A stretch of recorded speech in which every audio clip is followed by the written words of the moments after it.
kehadirat Allah yang telah memberikan kita kesempatan, kesehatan sehingga kita dapat melaksanakan puasa Ramadan. Saya Dara Putri tidak bosannya nih menemani sahabat semuanya dalam program yang kita tunggu-tunggu, yaitu program Energi Iman.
Saya yakin siapapun presidennya, kepemimpinan yang tidak pernah terbatas itu keinginannya menjadi dibatasi.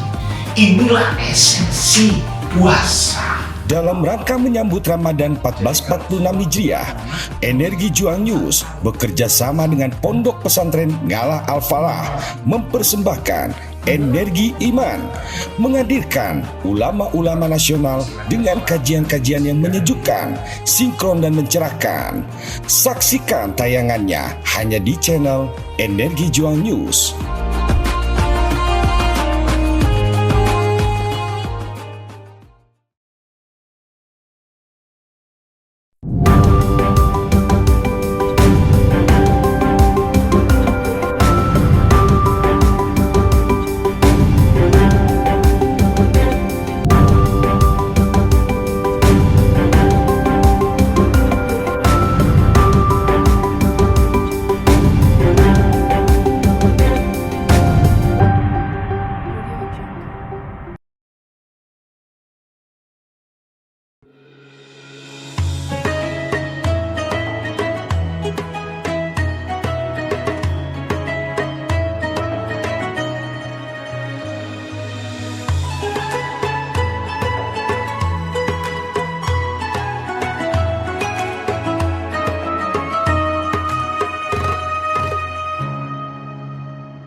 Nah, kali ini saya ditemani kembali nih oleh pemateri narasumber yang sangat luar biasa yang berada di samping kanan saya. Langsung saja kita sapa. Assalamualaikum Pak Kiai. Waalaikumsalam warahmatullahi wabarakatuh. Nah, beliau ini adalah Kiai Haji Helmi Hidayat sebagai dosen UIN Syarif Hidayatullah Jakarta. Nah, seperti yang dilanjutkan sebelumnya nih Pak Kiai, tentunya ada titipan-titipan pertanyaan lagi yang akan kita bahas tuntas nantinya. Tapi setelah yang satu ini.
siapapun presidennya, kepemimpinan yang tidak pernah terbatas itu keinginannya menjadi dibatasi. Inilah esensi puasa. Dalam rangka menyambut Ramadan 1446 Hijriah, Energi Juang News bekerja sama dengan Pondok Pesantren Ngalah Al-Falah mempersembahkan Energi Iman, menghadirkan ulama-ulama nasional dengan kajian-kajian yang menyejukkan, sinkron dan mencerahkan. Saksikan tayangannya hanya di channel Energi Juang News.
Biar tidak jadi penasaran nih, langsung saja. Jadi Pak Kiai, Ya. pertanyaan ini memang sangat unik dan menarik sekali ya kan. Jadi pertanyaan yang pertama adalah, apakah sabar dan syukur ini adalah dua sifat yang sangat penting dalam Islam? Gimana nih menurut Pak Kiai? Baik, sabar dan syukur itu sebetulnya tampaknya dua entitas yang berbeda, tapi sesungguhnya satu. Kenapa saya sebut begitu? Kan orang yang bersabar karena Allah Subhanahu wa Ta'ala, pasti dengan sendirinya dia orang bersyukur pada Allah Subhanahu wa Ta'ala. Orang yang tidak pandai bersyukur, ya, itu biasanya dia tidak sabar. Kenapa begitu? Misalnya, begitu dia melihat kekayaan dia yang dia miliki saat ini segini, selalu saja dia lihat yang ke atas, lalu dia iri, dengki, cemburu, marah, gitu kan? Iya. Dia tidak bersyukur, Masa tidak cukup gitu ya Pak? ya, dia tidak bersyukur dan karena itu tidak sabar. Karena itu sabar dan syukur lawannya seharusnya adalah qanaah, ya. Jadi bukan lawannya, tapi sandingannya adalah qanaah. Orang yang qanaah, ya, yang selalu merasa cukup, itu sebetulnya dia sudah melampaui fase sabar yang luar biasa. Dan karena itu saya begitu yakin dia selalu bersyukur pada Allah Subhanahu wa Ta'ala. Ini bukan teori, saya melakukannya. Melakukannya. Oke. Oke, baik, ini yang kedua nih terkait dengan rasa syukur dan sabar ini. Tentunya kenapa sih harus ada begitu? Apakah ada dalil-dalil tertentu nih terkait dengan rasa syukur dan juga sabar begitu Pak Kiai? Baik, tadi yang saya sampaikan tampaknya teori. Teori, ya. Sekarang pakai dalil. Dalil betul sekali. Allah sendiri yang mengajarkan apa yang tadi saya teorisasi tadi.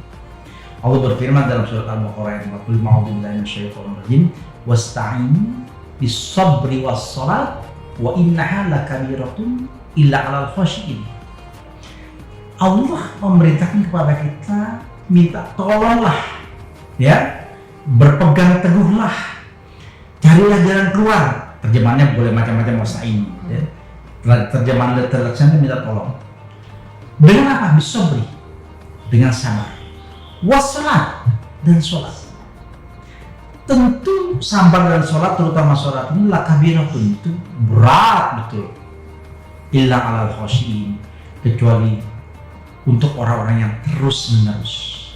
Terjemahannya khusyuk, ya. Tapi yang saya maksud, yang saya lebih menerjemahkan sebagai terus menerus, orang menjaga konsistensi sholat. Mari kita perjelas kenapa dua faktor ini, sabar dan sholat, Allah minta kita berpegang teguh ketika kita punya problem. Sabar itu karena memang ilmu manusia terbatas. Karena itu Allah tidak mengizinkan kita tahu masa depan. dan bagus. Sebab kalau kita tahu masa depan, sudahlah kita nggak punya harapan, nggak ada semangat hidup, udah tahu masa Udah depan. tahu, jadi semena-mena juga nih Pak Kiai. Betul. Justru karena kita tidak tahu apa yang terjadi 1 detik ke depan, 1 jam, 1 hari, setahun, maka kita adalah orang-orang yang betul-betul buta tentang masa depan. Kita tidak pernah tahu apa yang akan terjadi di masa depan, bahkan ketika itu adalah baik. Saya perlu agak berteriak baik, tapi itu yang saya alami. Begitu banyak orang, misalnya Adinda ya, ujian, pengen lulus perguruan tinggi ini, tidak lulus, wah langsung depresi, marah, berburuk sangka kepada Allah dan sebagainya. Menyalahkan keadaan dan Menyalahkan, Tuhan. walah semua. Itulah tanda dia tidak sabar. Padahal begitu kita tidak lulus di sini, tahun depan begitu kita ikut tes lagi, lulus, bahkan bukan hanya di sini, lulusnya di tempat yang terbaik. Baru kalau kita flashback dan oh ternyata Allah pengennya begini ya. Coba kalau sejak awal kita sabar dan bersyukur, saya tidak lulus, pasti Allah, kita bilang pasti Allah punya niat baik, ada hikmah baik di balik ini. Legowo, enak, tenang, nggak usah mana-mana. Ada hikmahnya. Ada jalan indahnya. Betul, kita mau jalan tiba-tiba ada yang ketinggalan, balik lagi ke rumah. Begitu balik ternyata mobil kita udah lewat yang kita tumbang. Kalau itu adalah public transportation ya, kendaraan umum. Orang marah kita. Nah lama kemudian ternyata mobil itu kecelakaan. Baru kita bilang, oh untung tadi saya nggak naik. Allah ternyata punya niat. Nah, Allah ternyata selalu punya hikmah baik. Generasi milenial dan pemirsa dimanapun Anda berada, kalau cara kita bersikap kayak gini terus kita pertahankan, hidup kita tenang terus, sabar. Nah, tapi bersikap sabar saja tidak cukup kata Allah Subhanahu Wa Taala. Terus bersabar, tapi jaga koneksi dengan Allah Subhanahu Wa Taala. Lewat apa? Sholat. Apa itu sholat? Sholat adalah perintah Allah agar kita keluar dari time. Time itu waktu. Waktu tercipta karena kesadaran kita mengatakan ada waktu. Matahari terbit dari timur ke barat, ya, kemudian tenggelam di barat. Ada jam 1:30, lalu jam 3, jam 4 dan seterusnya, itu waktu. Tapi coba Anda semua pemirsa, Adinda juga merenung sejenak, ya, bahwa matahari berhenti, bumi berhenti, bulan berhenti, ya bergerak. Ada nggak waktu? Ada. Itu namanya waktu abadi, ya. Al-Quran menyebutnya dahrun atau sarmadiyun, waktu abadi. Itulah nanti di gurun mahsyar, matahari sudah nggak ada, bulan nggak ada, planet-planet sudah nggak ada, tapi kita ada di situ di gurun mahsyar. Apa itu? Waktu abadi. Menit-menit dan jam sudah tidak berlaku. Itulah waktu abadi. Ketika kita sholat, itu sebetulnya kita keluar dari waktu. Karena kita berkonsentrasi penuh pada Allah Subhanahu Wa Taala. Tampaknya 5 menit, tapi kita berkoneksi pada Allah Subhanahu Wa Taala. Teorinya agak berat, penjelasan ini mungkin terlalu berat. Tapi kalau Anda renungkan baik-baik dan Anda rasakan nikmatnya sholat, Anda akan seperti yang saya lakukan. Masya Allah. Ya, tentu memang tidak sehebat teori yang saya jelaskan. Begitu kita merenung pada Allah Subhanahu Wa Taala, Allah Akbar, gitu kan? Kita manusia biasa tetap mendengar suara di sekeliling. Bahkan nggak boleh kita sholat merem terus, nggak boleh, harus melek, gitu ya. Artinya kita sadar dengan kesadaran sosial. Kita tetap berkoneksi pada Allah Subhanahu Wa Taala, tapi kita sadar lingkungan. Nah, tapi dalam sholat tahajud ya atau sholat malam, kalau sholat sunnah kita sendiri sholat tahajud, kita luar biasa. Hanya kita dengan Allah Subhanahu Wa Taala. Ini 2 sholat wajib ya, tapi kan tetap sholat. Kita berkoneksi pada Allah Subhanahu Wa Taala. Maka kalau itu yang terjadi, itulah yang dialami oleh Sayyidina Ali bin Abi Thalib.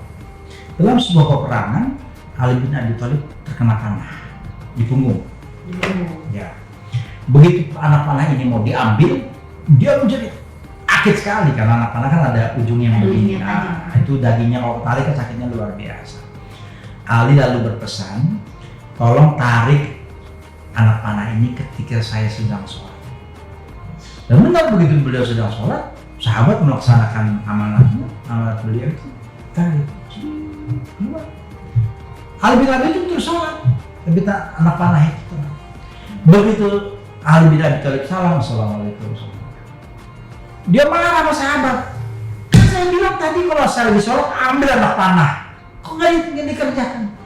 Wahai Ali radhiyallahu anhu gitu kan? Ini anak panahnya udah diambil. Insya Allah. Jadi dia tidak sadar bahwa anak panah itu udah diambil ketika dia sholat. Bisa nggak sholat kita kayak begitu? Itulah sholat. Makanya kata Rasulullah SAW, as-sholatu mi'rajul mu'minin. Sholat itu mi'rajnya orang-orang beriman. Kalau Rasulullah bermi'raj ke Sidratul Muntaha, kita bisa bermi'raj. Kenapa tidak? Merinding saya pakai ini. Iya. Insya Allah. Coba aja. Adinda sudah pernah ke Ancol. Nah, sekarang merem. Pemirsa dimanapun Anda berada, Anda merem sejenak. Bayangkan. Bagi yang sudah ke Ancol, bagi sebab mana sih merem? Sampai sekarang, bayangkan. Sekarang di Ancol, sampai. Nah, melek lagi. Sudah umrah? Belum. Belum. Bagi yang sudah umrah, bagi yang sudah berhaji, merem sebentar. Bayangkan di Ka'bah sekarang. Sampai Ka'bah. Iya. Iya betul sekali. Itulah hebatnya Allah Subhanahu wa Ta'ala memberikan intelijensia yang sangat kuat kepada umat manusia. Kita adalah binatang yang diberikan ilmu pengetahuan dalam bentuk intelijensia tadi. Karena itu kita bisa menembus yang tidak bisa dicapai oleh binatang biasa. Mi'rajul mu'minin. Dan itulah kehadiran Allah Subhanahu wa Ta'ala. Kalau malaikat bisa terbang dengan cepat, ya, satu hari itu sama dengan 1000 tahun, ya. Jin juga bisa terbang dengan cepat. Kita bisa. Bukan fisik kita, pikiran kita. Luar biasa. Dan ketika kita sholat, tadi saya bilang, kita menembus waktu. Itu kalau kita punya masalah. Lalu kita melapor pada Allah Subhanahu wa Ta'ala, ya Allah, barusan saya nggak tahan ya Allah, hamba tergoda ya Allah, hamba berzina ya Allah. Misalnya berzina ya Allah, nangis. Itu indahnya. Ya Allah, hamba nggak kuat ya Allah. Hamba diserahkan amplop, itu tahu itu adalah korupsi ya Allah. Tapi hamba nggak kuat, hamba ambil, hamba serahkan pada istri. Nangis kita, sedap. Ya Allah, saya sih belum pernah nih membunuh orang. Ya Allah, saya baru membunuh orang. Itu pasti nangis kita, ya kan? Tapi itu yang paling gampang, yaitu taubat atas kesalahan. Sekarang kita minta, tinggal kita balik. Ya Allah, langit saja Engkau punya ya Allah, bumi Engkau punya. Masa hamba minta satu rumah Engkau tidak beri? Nah, gitu kira-kira. Doanya kayak Abu Nawas ya. Makanya kata Allah Subhanahu wa Ta'ala, ayo dong, kalau you punya masalah, wasta'in bis-sabri was-shalah. Wa inna lakabil, Allah juga tahu itu berat. Ini teori gitu kan. Yang saya sampaikan teori, tapi saya kerjakan. Sudah saya alami, makanya saya ngomong dengan lancar gitu kira-kira. Ya. Itu kira-kira dalilnya kayak gitu. Luar biasa sekali nih Pak Kiai. Dan lagi nih kan terkait sabar ini nih Pak Kiai kan. Ya.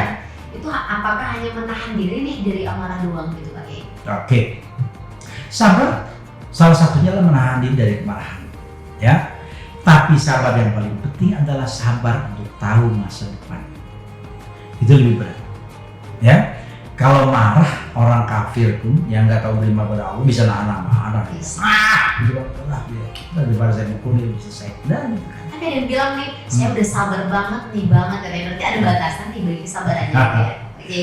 Kalau sabar ada batasannya, dia berarti belum sabar. Belum sabar. Kan tadi saya bilang bersabar itu tentang masa depan, apa yang terjadi kita nggak tahu. Seandainya saya marah sama Adinda, saya tempelin, ya, panjang urusannya, lapor polisi, keluarga Adinda datang dari Aceh, mantan saya berantem, nyeselnya kayak apa? Kan masa depan. Masa depan. Coba kalau saya bersabar, saya marah sama kamu, tapi udah semua makan. Tiba-tiba kamu berceritalah kepada teman-teman, itu kan, pakai helm itu orangnya pemaaf, padahal dia bisa marah gini. Kamu selalu cerita kepada banyak orang, kan nggak saya suruh, tapi saya menuai kebaikan demi kebaikan masa depan lagi. Jadi sebenarnya pemirsa dimanapun Anda berada, sabar itu sebenarnya hanya menahan diri untuk supaya kita jangan sampai buru-buru tahu apa yang akan terjadi. Sambil kita mereka-rekanya dengan fenomena yang sudah terjadi. Kalau kita marah biasanya terjadi begini. Kalau kita begini terjadi begini. Itu kan memang terjadi pada orang lain. Kita terapkan pada diri kita sendiri. Oh ternyata kalau ada orang yang tidak melakukan begitu ya, yang negatif, dampaknya positif. Sudah kita terapkan saja. Semua orang harus marah. Nggak bisa marah, itu adalah sifat yang ditanamkan Allah kepada kita. Kalau nggak ada sifat marah, ujiannya bagaimana? Ya, harus ada ujiannya. Marah, cemburu, dendam, kikir, ya kemudian pokoknya yang semua negatif harus ada dalam diri kita. Begitu kita pandai mengelolanya, lalu menahannya, disitulah pahala mengalir. Nah gitu. Baik nih, terima kasih sekali, sangat padat sekali, bermakna. Dan untuk nih sahabat energi iman semuanya, jangan pernah di skip ya, karena akan banyak kajian-kajian yang menarik nantinya. Tapi sebelum itu nih, akan ada intisari yang akan disampaikan oleh Pak Kiai setelah iklan yang satu ini.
Saya yakin siapapun presidennya, kepemimpinan yang tidak pernah terbatas itu keinginannya menjadi dibatasi.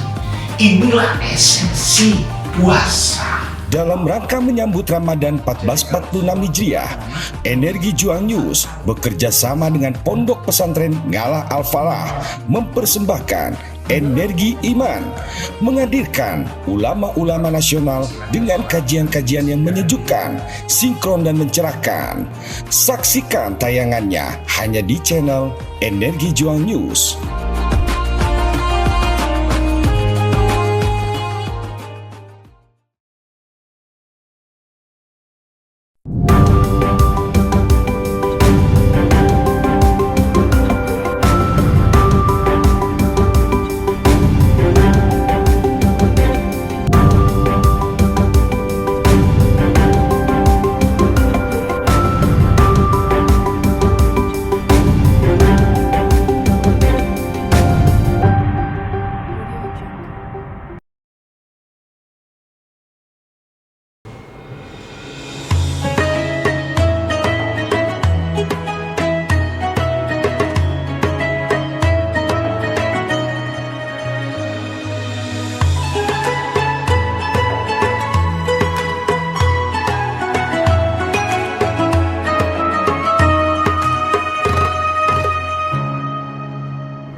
Tidak usah berlama-lama lagi, mari kita sama-sama mendengarkan intisari daripada penyampaian Pak Kiai. Silakan Pak Kiai. Baik, pemirsa Energi Iman dimanapun Anda berada. Tadi sudah saya jelaskan betapa hebat kombinasi antara sabar dan syukur tadi.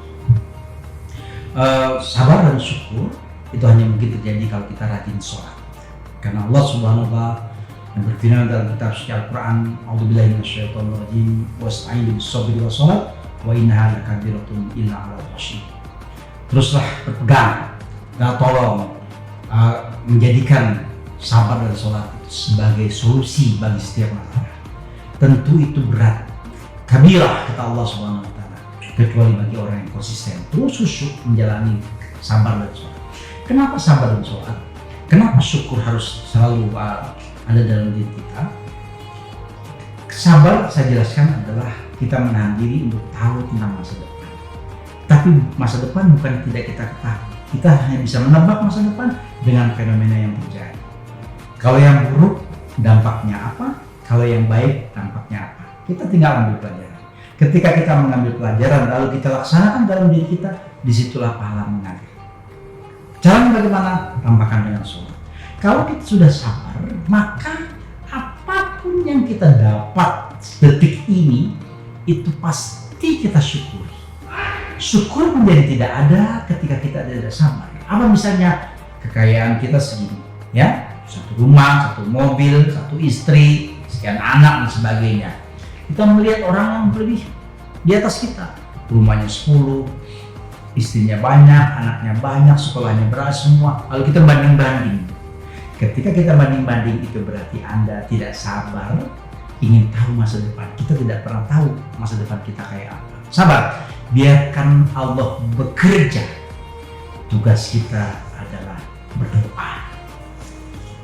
Masya Allah sekali nih Pak Kiai, terima kasih banyak Sama. nih. Semoga apapun yang Pak Kiai sampaikan bermanfaat bagi saya Amin. dan juga pemirsa semuanya. Pak Kiai juga sehat-sehat terus ya Pak Amin. Kiai. Amin. Semangat nih menjalankan puasanya dan semoga Amin. kita bisa bersua kembali. Amin. Nah, untuk sahabat energi iman dimanapun kalian berada, jangan pernah di skip ya. Tetap nih nonton terus, saksikan terus program kita dalam program Energi Iman. Wassalamualaikum warahmatullahi wabarakatuh.